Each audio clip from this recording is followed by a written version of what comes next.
నమస్తే, welcome to E6 news. నేను Jemimah. Hydraa తెలంగాణలో అందరికీ సుపరిచితమైన సంస్థ. ముఖ్యంగా హైదరాబాదీలకు బాగా తెలుసు.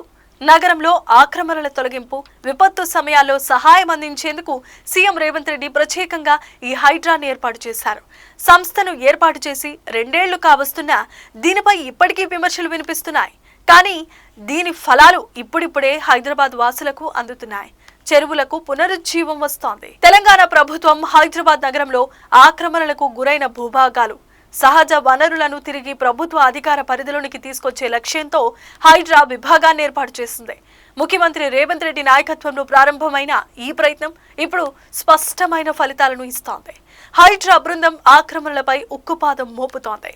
అక్రమ ఆక్రమణల నుంచి ప్రభుత్వ భూములు, చెరువుల ప్రాంతాలు తిరిగి స్వాధీనం చేసుకుంటోంది. ఈ చర్యల్లో భాగంగా కూకట్పల్లి పరిసరాల నల్లకుంట చెరువు పునరుద్ధరణ అత్యంత చర్చనీయాంశమైంది. ఇటీవలే నల్లకుంట చెరువు పునరుద్ధరణ పనుల వీడియో సామాజిక మాధ్యమాల్లో వైరల్ గా మారింది. ఆ వీడియోలో ఏళ్లుగా ఆక్రమించబడిన చెరువు ప్రాంతం తిరిగి మునుపటి రూపానికి చేరి శుభ్రంగా సజీవంగా మారిన దృశ్యాలు కనిపిస్తున్నాయి.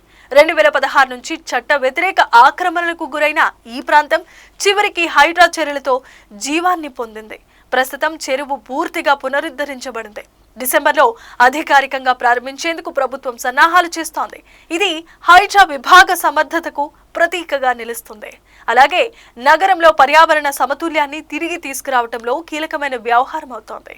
హైడ్రాపై మొదట చాలా మంది వ్యతిరేకతను వ్యక్తం చేశారు. కానీ క్రమంగా అందరిలోనూ మార్పు కనిపిస్తోంది.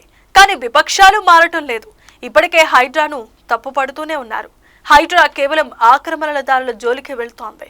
అయితే కొంతమంది ఆక్రమణదారులు చెక్ చేయకపోవటం విమర్శలకు దారితీస్తోంది. సీఎం సోదరుడు మంత్రి పొంగులేటి శ్రీనివాస్, ఎంఐఎం అధినేత అసాదుద్దీన్ ఓవైసీకి చెందిన అక్రమ నిర్మాణాలను హైడ్రా టచ్ చేయటం లేదు. ఏది ఏమైనా హైడ్రా ఫలాలు ఇప్పుడిప్పుడే హైదరాబాద్ వాసులకు అందుతున్నాయి. నల్లకుంట చెరువు పునరుద్ధరణ ఈ దశలో ప్రేరణాత్మక దశగా నిలుస్తోంది.